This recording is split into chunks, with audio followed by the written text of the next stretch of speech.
Agri info நேயர்களுக்கு வணக்கம். இன்னைக்கு நம்ம வீடியோவில் ஒரு மாட்டுப்பண்ணை அமைக்கிறத பற்றி தான் நம்ம பார்க்க போகிறோம். இந்த மாட்டுப்பண்ணை அமைக்கணும்னு நினைக்கிறவங்களுக்கு இந்த வீடியோ கண்டிப்பாக பயனுள்ள வகையில் இருக்கும்.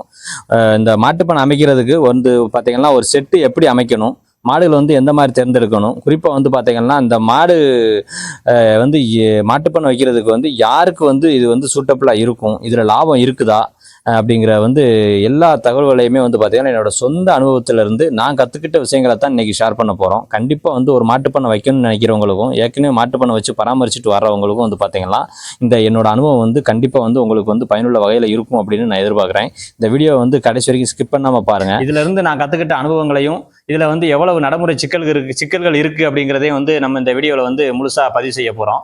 ஆரம்பத்தில் இந்த மாட்டுப்பண்ணைக்கு இந்த செட் அமைக்கும் போது பார்த்தீங்கன்னா நான் ஃபுல் கவர் பண்ணி தான் நான் செட் அமைச்சிருக்கிறேன்.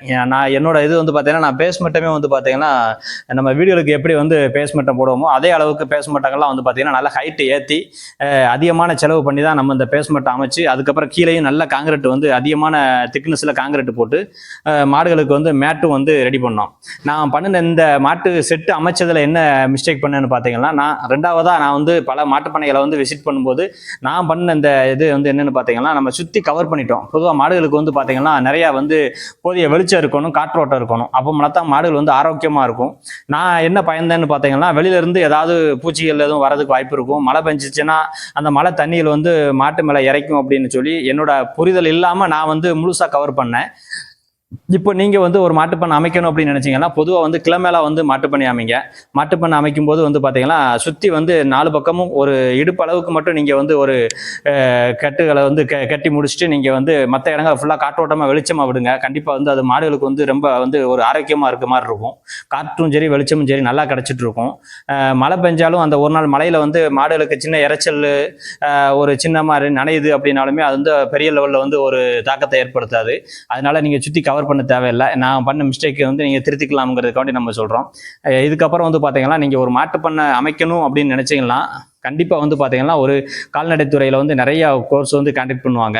அவங்க கிட்ட போய் அந்த கால்நடை மருத்துவமனையில் மருத்துவரோட ஆலோசனைகளை பெற்று நீங்கள் பார்த்தீங்கன்னா அதுக்கு ஒரு கிளாஸ் அட்டன் பண்ணலாம்.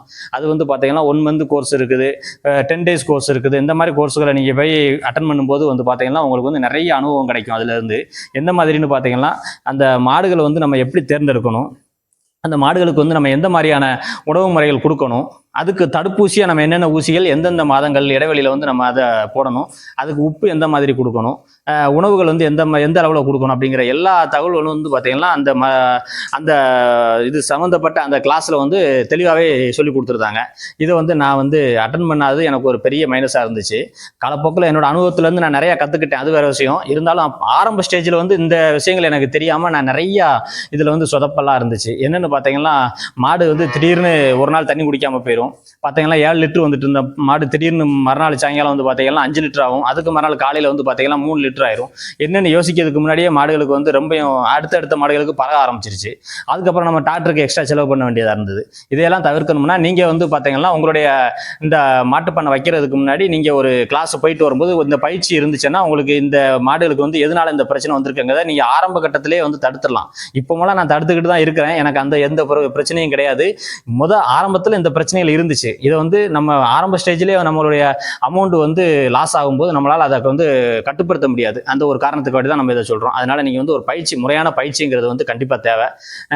அதுக்கப்புறம் பார்த்தீங்கன்னா நான் இந்த மாடுகளை எப்படி எடுத்தேன்னு பார்த்தீங்கன்னா எனக்கு மாட்டு பண்ணையை போட்டாச்சு. இந்த மாட்டுப்பண்ணை போட்டதுக்கப்புறம் பார்த்தீங்கன்னா மாடுகளை நிறைய எண்ணிக்கையில் கொண்டு வரணுங்கிற அந்த ஒரு ஆர்வம் தான் இருந்தது ஒழிஞ்சு நம்ம மாடுகளை எப்படி தேர்ந்தெடுக்கணும் அப்படிங்கிற அந்த ஒரு எண்ணங்கள் என்கிட்ட அந்த டைமில் இல்லை. காரணம் பார்த்தீங்கன்னா அதிகப்படியான ஆர்வம். இந்த ஆர்வம் இருந்ததுனால பார்த்தீங்கன்னா எனக்கு சில மாடுகளை எடுத்திருக்க வேண்டாமோ அப்படிங்கிற ஒரு சூழ்நிலை கூட இருந்தது. அப்படி அந்த சூழ்நிலை எப்போ வந்துச்சுன்னா நான் அந்த மாடுகள்லேருந்து நிறையா பாடங்களை கற்றுக்கிட்டதுக்கு அப்புறம் தான் இந்த சூழ்நிலைகள் வந்துச்சு. அப்போ நம்ம இதை எப்படி நீங்கள் எடுக்கணும்னு நான் சொல்கிறேன்னா நீங்கள் அவசரப்படவே கூடாது. ஒரு எண்ணிக்கைக்கு நீங்கள் பார்த்தீங்கன்னா மாடுகளை எண்ணிக்கைக்கு கூட்டணும் அப்படின்னு நினைக்காதீங்க. பொறுமையாக இருந்து தேர்ந்தெடுங்க. கண்டிப்பாக நல்ல மாடு அமையும். அப்படி ஒரு மாடு அமையும் போது கொஞ்சம் கொஞ்சமாக எடுங்க. உங்கள்கிட்ட 4 மாடு தான் இப்போ கைவசம் இருக்குது, ஒன்றும் பிரச்சனை இல்லை. நீங்கள் என்ன ஒரு மாதம் 2 மாதம் கூட வெயிட் பண்ணுங்கள். ஆனால் நல்ல மாடை செலக்ட் பண்ணுங்கள். இந்த நல்ல மாடை செலக்ட் பண்ணுறது தான் உங்களுடைய இந்த அடுத்தடுத்து இந்த தொழிலை வந்து நீங்கள் உந்துதலாக இருக்கும். இந்த 4 மாட்டுலேருந்து நீங்கள் சடனாக ஒரு 10 மாடு 15 மாடுன்னு போனீங்கன்னா அந்த போன ஸ்பில்ல திரும்ப அப்படியே பின்னாடி விழுந்துருவீங்க. அதுக்கப்புறம் உங்களால் மீண்டு வர முடியாது. அந்த ஒரு காரணத்துக்காக நீங்கள் அந்த மாடு தேர்ந்தெடுக்கிறதுல வந்து கண்டிப்பாக வந்து ஒரு கவனம் செலுத்தணும். அதுக்கப்புறம் வந்து பார்த்தீங்கன்னா அந்த மாடுகளை நீங்கள் எடுக்கிறது முக்கியம் கிடையாது. மெயினாக நான் எந்த இடத்துல பாதிக்கப்பட்டேன் அப்படிங்கிறத இந்த இடத்துல நான் சொல்ல போகிறேன். நம்ம எந்த இடத்துல பாதிக்கிறோம்னு பார்த்தீங்கன்னா, எனக்கு வந்து முழுசாக வந்து இந்த மாட்டு பண்ணைகளில் வந்து என்னால் ஈடுபடுத்திக்க முடியாது. அப்படி இருக்கும்போது நான் வந்து வேலைக்கு ஆட்கள் போட்டேன். வேலைக்கு ஆட்கள் போடும்போது வந்து பார்த்தீங்கன்னா அந்த ஆட்கள் வந்து கரெக்டாக வந்து அமைய மாட்டாங்க. எனக்கு அதையும் மீறி சில இதில் வந்து பார்த்தீங்கன்னா எனக்கு ஒரு வழியாக எனக்கு ஆள் அமைஞ்சாப்புல நல்லா தான் வந்து செட் ஆனாங்க. ஆனாலும் பார்த்தீங்கன்னா நம்ம மாட்டுகளுக்கு வந்து எப்படி உணவு கொடுப்போம், அந்த மாடுகளை எப்படி பராமரிப்போம் அப்படிங்கிற அந்த பராமரிப்பு வந்து முழுசாக ஒருத்தங்கிட்ட நம்ம ஒப்படைக்கும் போது கண்டிப்பாக அவங்க செய்ய மாட்டாங்க. யாராக இருந்தாலும் செய்ய மாட்டாங்க. அதனால நீங்கள் ஒரு மாட்டுப்பண்ணை ஆரம்பிக்கணும்னு நினச்சா உங்களை நீங்கள் அந்த மாட்டுப்பண்ணைக்குள்ளே ஈடுபடுத்திக்கிடலாம் அப்படின்னு தெரிஞ்சால் மட்டும் நீங்கள் அந்த தொழிலில் இறங்குங்க. நம்ம ஆட்கள் நீங்கள் வைக்கிறது பிரச்சனை கிடையாது. ஏன்னா மாட்டுப்பண்ணைன்னு வரும்போது கண்டிப்பாக நீங்கள் ஒரு 10 மாடு 15 மாட்டுக்கு மேலே போனால் கண்டிப்பாக ஆள் தேவைப்படும். ஆளை வந்து நீங்கள் செகண்டரியாக வைங்க.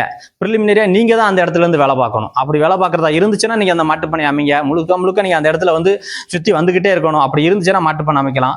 அதே மாதிரி நீங்கள் ஆட்கள் வச்சீங்கன்னா 15 மாட்டுக்கு குறைவாக இருந்துச்சுன்னா அந்த ஆளை வச்சீங்கன்னா அந்த ஆளுக்கு சம்பளம் கொடுக்குறதுக்கு மட்டும்தான் இந்த மாட்டுப்பண்ணையிலேருந்து லாபம் வரும். முடிஞ்சு அதுலேருந்து நீங்கள் எந்த லாபத்தையும் எடுக்க முடியாது. பேர் மாட்டுப்பண்ணை வச்சுருப்பீங்க, வெளியிலேருந்து வியாபாரியம் மூலமாக வந்து நீங்கள் வந்து பாலை வந்து கறந்துட்டு இருப்பீங்க.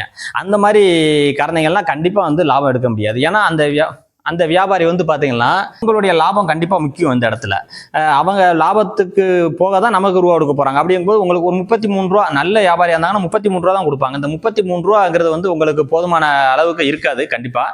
ஏன்னா நமக்கு பண்ணைகளில் வந்து பார்த்தீங்கன்னா 40 ரூபா வரைக்கும் கொடுப்பாங்க. அப்போ உங்களால் பால் பீச்ச முடியலையா?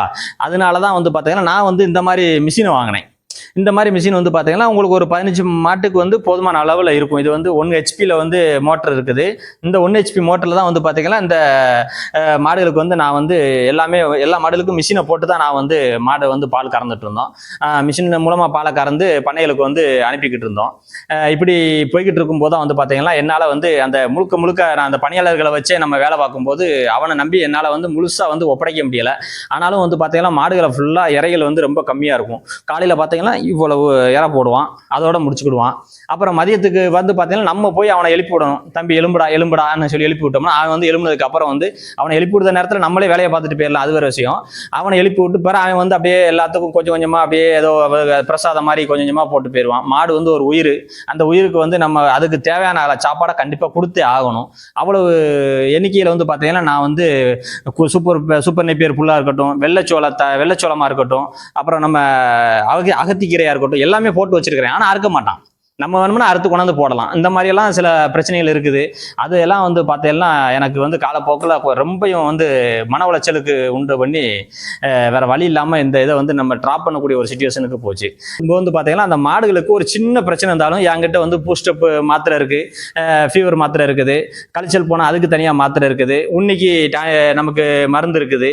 எல்லாத்துக்குமே ஸ்பாட்டில் நான் எல்லாமே வச்சிருக்கிறேன். அதனால மாடு ஒரு தடவை எடுக்கலையா அதுக்கு என்ன பிரச்சனை என்ன தேவையோ அதை உடனே கொடுத்தோம்னா மறுநாள் காலையில் அது அப்படியே அரெஸ்ட் ஆயிரும். உங்களுக்கு எந்த பிரச்சனையும் வராது. நீங்க டாக்டர்கிட்ட போகணுங்கிற அவசியமும் இல்லை. இதை நீங்க எப்படி நீங்க இதை இது பண்ண முடியும்னா நீங்க இதை பயிற்சி வகுப்புல கலந்துக்கிட்டா மட்டும்தான் இதை உங்களால வந்து பார்க்க முடியும். நம்ம ஆர்வத்தில் பண்ணி வச்சிடலாம். இல்லை யூடியூப்ல நிறைய லாபம் வருதுன்னு சொல்லுவாங்க. நான் 5 மாட்டில் எனக்கு மாசம் 30,000 40,000 லாபம் இருக்குது, 50,000 லாபம் இருக்குது அப்படிலாம் வரவே வராது. நீங்க முறையான ஒரு இதை பயிற்சி எடுத்து நீங்க அதுல இருந்து நல்ல மாடுகளை தரமா தேர்ந்தெடுத்து பால் எடுத்தா மட்டும்தான் உங்களுக்கு லாபத்தை எடுக்க முடியும். அதுலயும் நீங்க உங்களை ஈடுபடுத்திக்கிட்டா மட்டும்தான் இதுல இருந்து லாபத்தை எடுக்க முடியும்.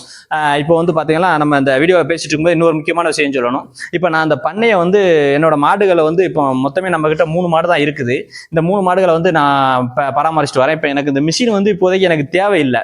அதனால இந்த மிஷினை வந்து யாராவது தேவைன்னு நினைச்சீங்கன்னா இந்த வீடியோ பார்த்துட்டு இருக்க நம்ம நேயர்களுக்கு வந்து யாருக்காச்சும் தேவைப்படுதுன்னு நினைச்சீங்கன்னா தாராளமா நீங்க எனக்கு ஃபோன் பண்ணுங்க. இந்த மிஷின் வந்து நான் இப்போ ரீசேலுக்கு தான் வந்து அவைலபிளா வச்சிருக்கிறேன். யாரு கேட்டாலும் வந்து இது நான் கோயம்புத்தூர்ல தான் வாங்கிட்டு வந்திருந்தேன், 30,000 ரூபா. இந்த இதை வந்து நீங்கள் கால் பண்ணுங்கள். உங்களுக்கு சாட்டிஸ்ஃபைடாக இருந்துச்சுன்னா நம்மகிட்ட வந்து ஃபோன் பண்ணி கேட்டு எடுத்துக்கிடலாம். அதுக்கப்புறம் வந்து பார்த்தீங்கன்னா இந்த மேட்டு மாடுகளுக்கு வந்து கண்டிப்பாக வந்து மேட்டு வந்து ரொம்ப முக்கியம். மாடுகள் வந்து கால்களை முட்டுகளை மடக்கி அது கீழே படுக்கும்போது வந்து பார்த்தீங்கன்னா அந்த முட்டுகளுக்கு வந்து எல்லா 4 முட்டு சைடுமே வந்து பார்த்தீங்கன்னா புண்ணுகள் வரும். இந்த பிட்டிலாம் பார்த்தீங்கன்னா புண்ணு வந்துடும். அந்த மாதிரி பிரச்சனை வந்து இந்த மேட்டு போடும்போது இருக்காது. அதனால வந்து அதுக்கப்புறம் வந்து பார்த்தீங்கன்னா அந்த மேட்டை அந்த தொழுவை க்ளீன் பண்ணதாக இருக்கட்டும், அதுக்கப்புறம் இந்த மேட்லேருந்து அந்த அதோட சாணங்களை வந்து நம்ம க்ளீன் பண்ணுறதா இருக்கட்டும், எல்லாமே வந்து ரொம்ப ஈஸியாக இருக்கும். இதுக்காக தான் இந்த மாடு வந்து மேட்டு வந்து என்னோட அனுபவத்தில் நல்லா கை கொடுத்தது. இந்த மிஷினுமே வந்து பார்த்தீங்கன்னா நல்லாவே எனக்கு பாலை கறக்கிறதுக்கு வந்து ரொம்பவே வந்து ஹெல்ப்ஃபுல்லாக இருந்துச்சு.